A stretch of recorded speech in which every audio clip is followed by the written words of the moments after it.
دیسان چاوەکان پڕبوونەوە لە فرمێسک بۆ ڕۆژانێک کە 182,000 مرۆڤی کورد لەلایەن ڕژەمی بەعسەوە ڕوبەڕووی چارەنووسێکی نادیار کرانەوە و 29 ساڵە کەس و کارەکانیان لە چاوەڕوانی هاتنەوەی ئێسک و پرووسکەکانیانن.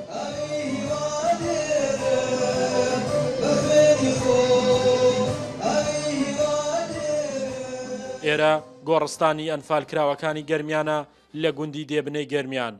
لێرە مەراسیمی یادی 29 ساڵەی تاوانی ئەنفال کرایەوە.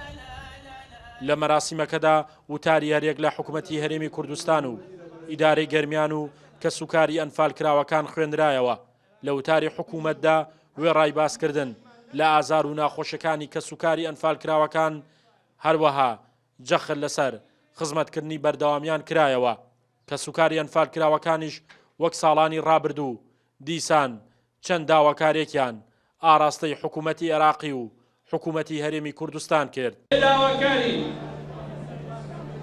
یەک حکوومەتی هەرێم فشار لەسەر حکوومەتی عێراق دروست بکە بۆ ئەوەی ببێت بە ئەندام لە دادگای نێودەوڵەتی. دوو پێویستە بۆ لێکۆڵینەوەکردن لە تۆمەتبارانی کەیسی ئەنفال چەند دادگایەکی لێکۆڵینەوە لە شار و شارۆچکەکانی هەرێم بکرێتەوە بە مەبەستی تۆمارکردنی سکاڵای وارسی ئەنفالکراوان.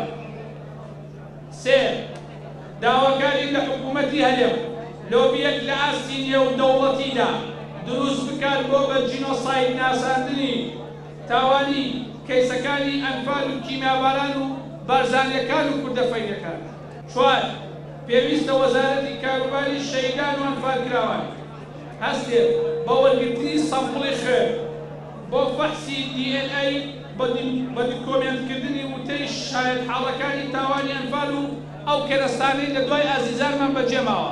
بۆ بەجاداسووری بەگوزەرانی کێشە و گرفتی کەسوکاری شەیدان و ئەنفالکراوان بەڕێ جەنابی جێگری سەرۆکی ئەنجومەنی وەزیران کاکوبا تاڵەمانی لە ماوەی پێشدا سەردانێکی مەیدانی قەزای کەرار و گەرمیانی کرد و بەڕێنی چارەسەرکردنی کێشە و گرفتەکانی دا و لەوانە.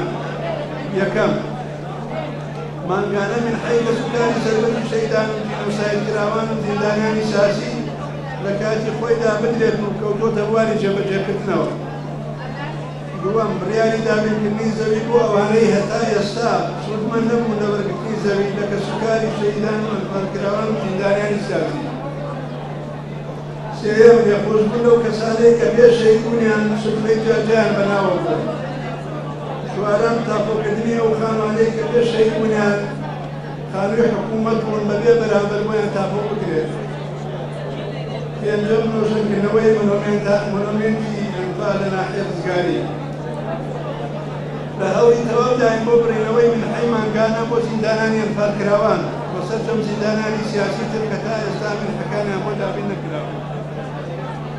بەڕێزان وەزارەتمان لەسەر هەردوو ئاسی نێوخۆی و نێودەوڵەتی کاری زۆری ئەنجام داوە بۆ جێبەجێکردنی مادەی 132 دەستوری عێراق کە لە دەستورە هاتووە لەسەر حکوومەتی عێراقی فیدراڵ پێویست کراوە کە چاودێری کەسوکاری شەیدان و زیندانیانی سیاسی و زیانلێکەوتوانی تاوانەکانی ڕژێمی دیکتاتۆری لەناوچوو بکات. بەشێکی مەراسیمەکە تەرخان کرابوو بۆ کاری هونەری و لە ڕێگەی زمانی هونەرەوە هونەرمەندان و شانۆکاران گزارشتیان لە تاوانی ئەنفال کرد. ئەوانەشی کە ڕۆڵی کارە هونەرەکانیان بینی بەشی زۆریان کە سوکاری ئەنفال کراوەکان بوون.